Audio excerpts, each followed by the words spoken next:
In today's video, I'm going to teach you how to use Google Trends for SEO fast and easy. Understanding Google Trends can be a game changer for your SEO strategy, allowing you to identify and capitalize on emerging trends and popular topics. Let's dive right in. First, you'll want to head over to trends.google.com. Google Trends is a completely free tool that provides insights into what people are searching for on Google.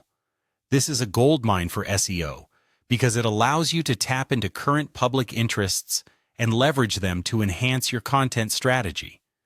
Once you're on the Google Trends homepage, you'll see you'll see a big search box at the top. Here, you'll type in the keyword or topic you're interested in exploring. This could be anything relevant to your niche or industry. For example, if you're in the tech industry, you might enter smartphones to see how this topic is trending. After typing your keyword, you'll need to hit Enter or click on the Explore button. Now, to get more tailored results, you should adjust the filters according to your needs.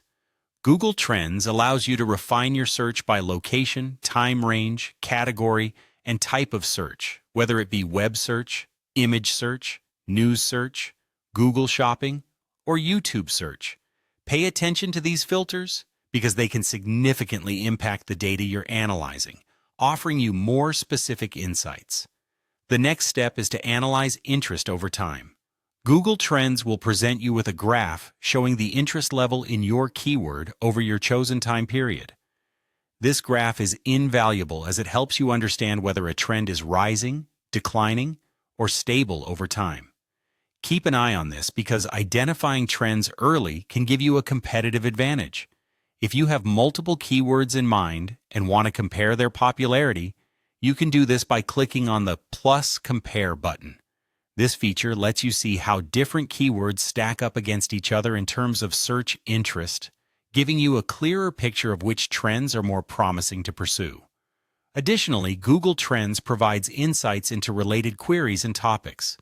This is located further down the page, and it can be a treasure trove for discovering new content ideas. These related searches can help you identify other terms your audience is interested in, allowing you to expand and diversify your content strategy. Finally, take all the insights you've gathered and apply them to your SEO content. Use the trending keywords in your blog posts, videos, or product descriptions. Adapt your content to fit what's trending, ensuring it's both relevant and engaging for your audience. This can drive more traffic to your site and improve your search engine rankings. And there you have it. By using Google Trends, you're all set to enhance your SEO strategy with timely, data-driven decisions. Thanks for watching, and I hope these tips help you unlock new growth opportunities online.